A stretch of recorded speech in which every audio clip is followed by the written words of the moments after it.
So there was an alternate article on why ruthless global capitalism is the reason for the Egyptian uprising. And they start by talking about the Tunisian revolution because this really sparked everything going on there now. The 26-year-old Tunisian, if you haven't heard the story, he was harassed. He wasn't able to sell his goods because police officers would steal his stuff, break his car, and do all kinds of other stuff. Well, he eventually goes and locks himself on fire like the old Vietnamese monks. He got a lot of attention. He didn't do this because he wasn't able to vote. Wasn't like no taxation without representation. He did so because there's a 15.7% unemployment. He's not able to make a living. He's not able to feed his family. He was taking care of his whole family, including his mom and his sisters or something like that. So this forced globalization, this world is flat, Thomas Friedman thing, is the problem. Countries are having corporate free market capitalism shoved down their throats. We've seen this in Chile, especially, but all over the world we're seeing this. In India, and that's why Chinese workers make so little money, and have terrible work conditions, and that's why you see countries like Jamaica with shattered economies. Life Plus Debt is a good documentary to take a look at. When you're talking about Jamaica, Jamaica is not easily a country you're talking about. And that's why you see like countries like India, their pollution is so bad you can't hardly breathe, which is going to kill their life expectancy rate. I recently had a comment on one of my articles on addictinginfo.org. I've been saying .org sometimes and .com sometimes. It's .org, addictinginfo.org. That's where they're kind enough to post some of my articles, including they finally posted one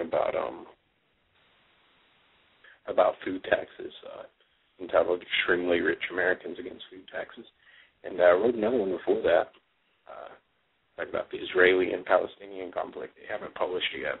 They edit them. They usually just make the websites that I've linked to more accessible. They don't actually edit any content. But they haven't published it yet. Anyways, the argument I made in this article was the corporations have to make a profit on every purchase, right? This was Lies Corporations Tell You. This is the title of this article that I had a commenter on. So every time you buy something, you're being tricked because a corporation, they have to make you believe that what you're buying is worth or what you're paying for it to compel you to buy the product. It's better to have that product than have the money you would otherwise have. That's what they have to convince you. And, of course, that's not true because if it was true, they wouldn't be able to pay their workers. They wouldn't be able to make money. So basically, every time you make a purchase, you're duped, right? You're tricked. And the commenter on this, and I'm not picking on him or anything. I'm just trying to make a point. I'm not going to give out his name for anybody to go harassing or whatever. And he was pretty nice about it. He wasn't, mean about it. He said, this isn't true. I did what I normally do. I went to his Facebook profile because this was on Facebook. And, that's what Facebook's for, right? Just go look at other people's profiles. And I noticed his favorite book was The World is Flat by Thomas Friedman. I had to read this book in high school, in a government class. So if you haven't read this book, basically his point is that the world is being flattened, quote unquote, by economic forces.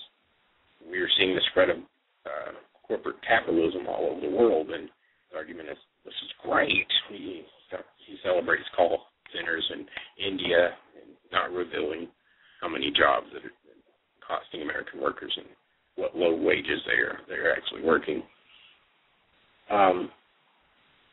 And so instead of the world being flattened like the economic overall income inequality is going down, which it kind of is, thanks to this global corporate capitalism. The world's being flattened is that corporations have now taken over the world, basically, instead of just Western world. So back to this alternate piece, in the alternate article, they point out that foreign speculation didn't bring less poverty or more jobs. That they did just the opposite. Now there's more poverty in those countries, more jobs, or less jobs, in those countries, and more poverty in our country and less jobs in our country.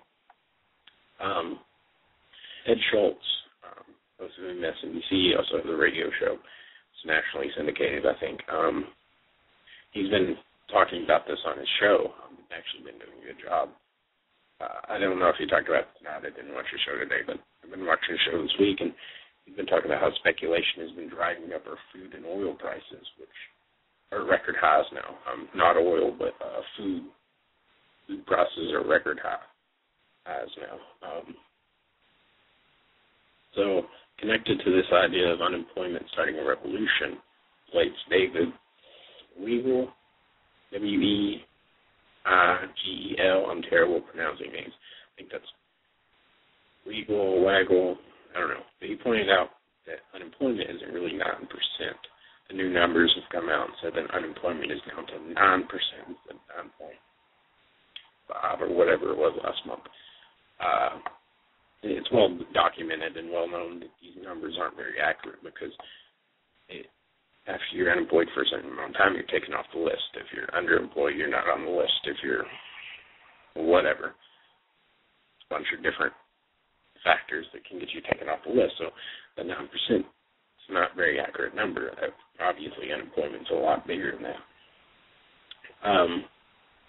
So unemployment is still bad here, and if our unemployment income equality, or if unemployment income inequality were big driving forces for the Egyptian revolution, perhaps the ruling classes here should be worried. I did talk about on the previous show how our income inequality was worse than Egypt's and worse than Tunisia. So this is what I mean when I say the Tea Party is it's misled. I mean, they're not addressing this. They're not talking about this. In fact, if the Tea Party got its way, there'd be more income inequality, and they'd be more pissed.